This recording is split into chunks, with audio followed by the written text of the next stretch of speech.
السلام علیکم ورحمۃ اللہ وبرکاتہ۔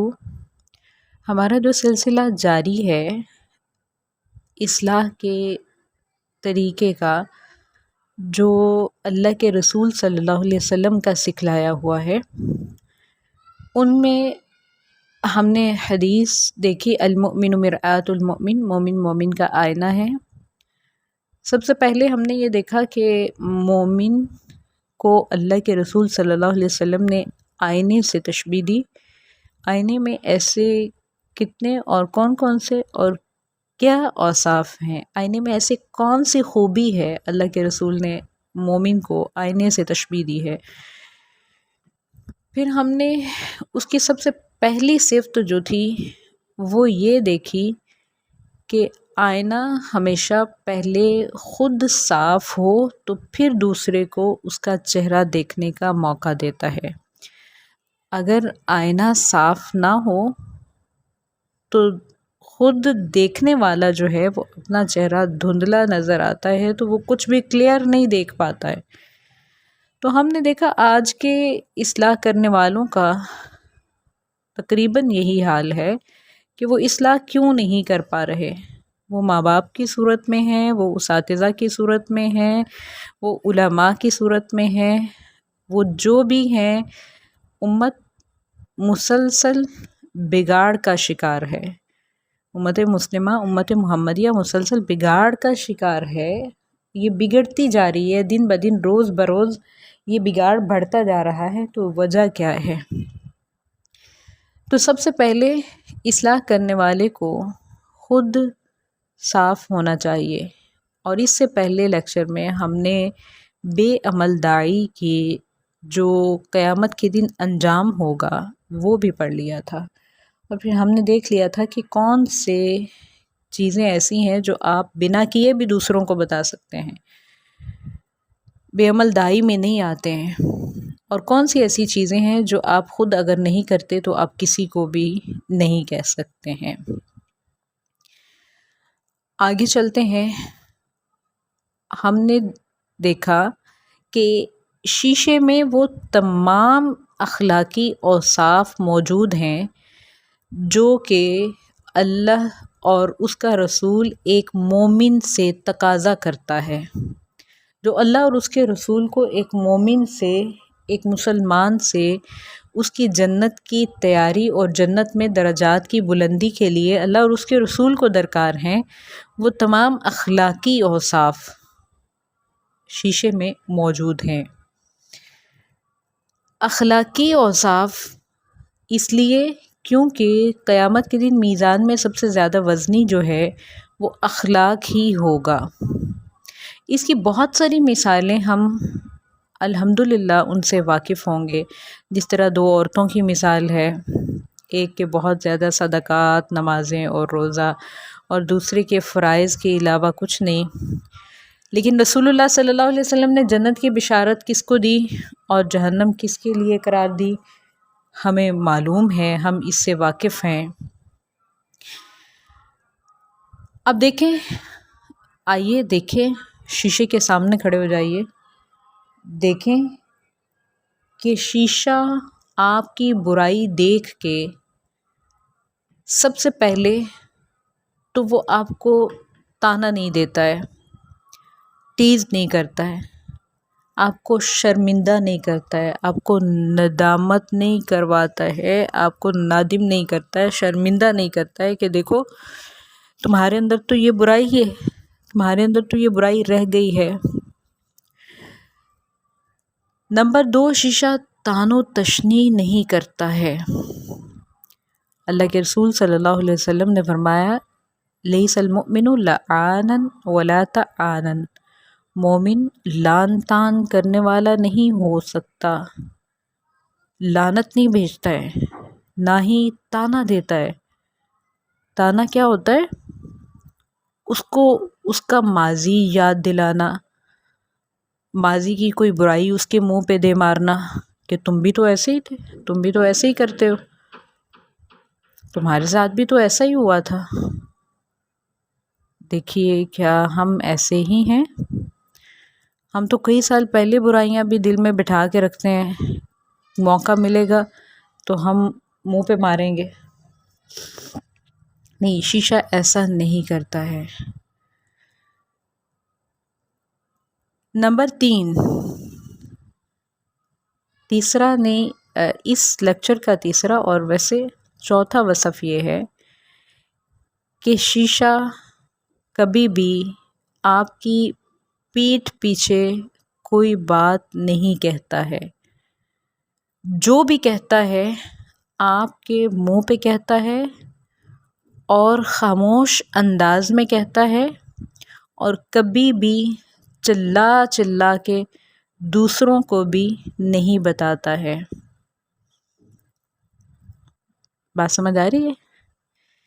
یعنی اس نے، آپ نے منہ دیکھا ہے، وہ آپ کے منہ پہ بتا رہا ہے کہ یہ جو کمی ہے نا تمہارے اندر، یہ تھوڑی سی دور کر لو تو تم ٹھیک ہو. سارا کچھ ٹھیک ہے، بس یہ تھوڑی سی کمی باقی ہے، یہ کمی دور کر لو. وہ آپ کے منہ پہ کہتا ہے، لیکن منہ پہ کہنے کا اس کا انداز یہ نہیں ہے کہ وہ آپ کو تیز کر رہا ہے، آپ کو غمزدہ کرنے کے لیے آپ کو تانا دے رہا ہے، یا آپ کو کسی اس خاموش انداز میں. یعنی اگر ہم کسی کی اصلاح چاہتے ہیں تو اس کو بڑی محفل میں مت سمجھائیں، بڑی محفل میں اس کی عیب جوئی مت کریں، اس کے پیچھے مت بھاگیں. وہ آپ کے سامنے آتا ہے تو آپ اس کو اس کی برائی بہت ہی آسان انداز میں، اس کی کم از کم 4-5 اچھائیوں کے ساتھ بتائیں. پہلے اس کی اچھائیاں بتائیں، پھر اس کی برائی بتائیں، تاکہ وہ آپ کی بات کو سنیں. آگے چلتے ہیں تو شیشہ غیبت بھی نہیں کرتا ہے.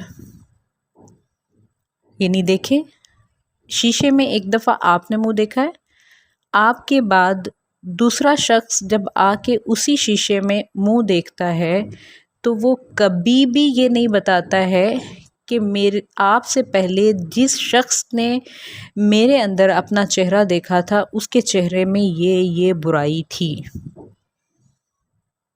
رائٹ؟ ایک وقت میں ایک شیشے میں 100 لوگ بھی اپنا چہرہ دیکھ لیں تو وہ 100 کے 100 کا کوئی بھی عیب، کوئی بھی برائی اپنے اندر سماتا ہے، وہ کسی کی برائی کسی دوسرے سے بیان نہیں کرتا ہے. اللہ کے رسول صلی اللہ علیہ وسلم فرماتے ہیں، من ستر مسلمن سترہ اللہ یوم القیامہ.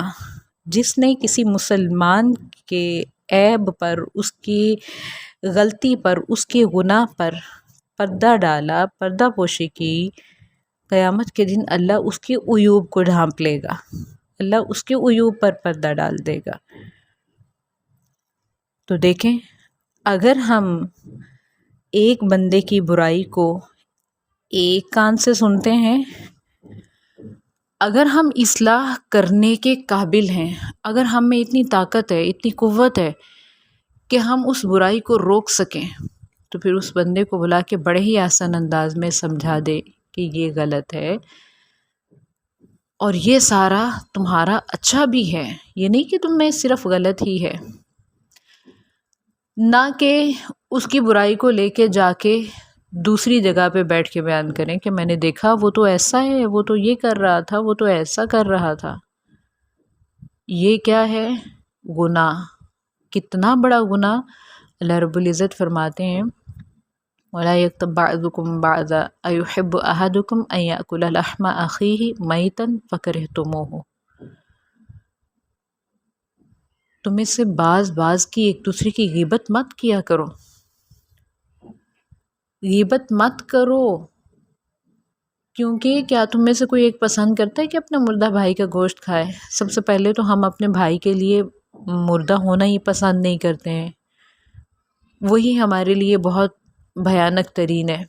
اور پھر گوشت کھانا، یعنی سوچ کے انسان اپنے آپ کو کسی اور طرز پہ محسوس کرتا ہے. سوچنا بھی یہ مناسب نہیں سمجھتا ہے، تو پھر کرنا، اور جب غیبت کر رہے ہوتے ہیں اللہ کے حکم کے عین مطابق ہم اسی حال میں ہوتے ہیں۔ گویا شیشہ غیبت نہیں کرتا، شیشہ چغلی نہیں کرتا۔ غیبت اور چغلی میں کیا فرق ہے کہ غیبت جو ہے وہ کسی کی برائی اس کے پیچھے بیان کرنا جو اس میں موجود ہو، اور چغلی یہ ہے کہ یہاں کی بات وہاں لے جا کے کرنا۔ اللہ کے رسول صلی اللہ علیہ وسلم نے فرمایا لا يدخل الجنت قطات، چغل خور جنت میں نہیں جائے گا۔ اور قرآن کے بعد جب ہم حدیث میں غیبت کی سزا اور اس کی وعید دیکھتے ہیں تو اللہ کے رسول صلی اللہ علیہ وسلم فرماتے ہیں الغیبۃ اشد من الزنا، غیبت تو زنا سے بھی زیادہ بری ہے۔ اور ہم بڑے مزے لے لے کے ہم 2 گھنٹے دوسروں کی باتیں کرتے رہتے ہیں فون پہ۔ آپ یقین کریں، آپ مجلس میں بیٹھیں، آپ فون پہ لگیں، آپ کے پاس اگر اپنی بات نہیں ہے، آپ کے پاس گھنٹوں گھنٹے باتیں کرنے کے لیے کچھ نہیں ہے، آپ کسی ٹاپک کو چھیڑ لیں، کسی کی بات کرنا شروع کر دیں، گھنٹوں پتہ ہی نہیں چلے گا۔ لیکن اس وقت میں آپ کا اللہ کے ہاں کیا حال ہوتا ہے، آپ کس سزا کے مستحق لکھے جا رہے ہوتے ہیں، یہ تو ہمیں معلوم ہی نہیں ہوتا ہے۔ آگے چلتے ہیں، نمبر 6، شیشہ عیب جوئی نہیں کرتا ہے۔ یعنی ہم سورہ حجرات پڑھیں نا، آپ یقین کریں سورہ حجرات میں اللہ تعالیٰ نے جتنے اخلاقی اوصاف بتائے نا، معاشرے کے آداب بتائے ہیں، وہ ان سب سے کمپیئر کرتے جائیں شیشے کو، آپ کو ایک بھی نہیں دکھے گا۔ اللہ نے کہا نا یا ایھا الذین آمنوا لا یسخر قوم من قوم عسى ان یکونوا خیرا منہم، ہم نمبرنگ خود کرتے جائیں گے، ایک چیز سمجھ میں آتی جائے گی۔ شیشہ مذاق نہیں اڑاتا ہے۔ آپ کسی کا عیب دیکھ کے، کسی کی غلطی دیکھ کے اس کو مذاق بنا لیتے ہیں۔ جب ہم مذاق بناتے ہیں تو اللہ قرآن میں واضح منع کرتا ہے کسی کے لیے مسخرہ مت بناؤ اس کو۔ اللہ کہتا ہے، اور شیشے میں یہ وصف ہے کہ وہ خاموشی سے اصلاح کرتا ہے، وہ مذاق نہیں اڑاتا ہے، وہ عیب تلاش نہیں کرتا ہے۔ قرآن کہتا ہے نا وَلَا تَجَسَّسُوا، جاسوسی نہیں کرو، پیچھے نہیں جاؤ، لوگوں کے عیوب تلاش نہیں کرو۔ تجسسوا، کان لگا کر لوگوں کی باتیں مت سنو، ان کے عیب تلاش کرنے کی کوشش مت کرو۔ شیشے میں یہ وصف ہے کہ وہ کبھی کسی کی عیب جوئی کے لیے اس کی جاسوسی نہیں کرتا ہے، اس کا عیب تلاش نہیں کرتا ہے۔ اور اگر ہم میں یہ سارے وصف موجود ہوں تو ہم ایک ایسے داعی بن سکتے ہیں جس کے لیے قرآن کہتے ہیں قل، اے نبی صلی اللہ علیہ وسلم کہہ دیجئے ھذہ سبیلی ادعو الی اللہ علی بصیرۃ انا ومن اتبعنی، ھذہ سبیلی، یہ میرا راستہ ہے،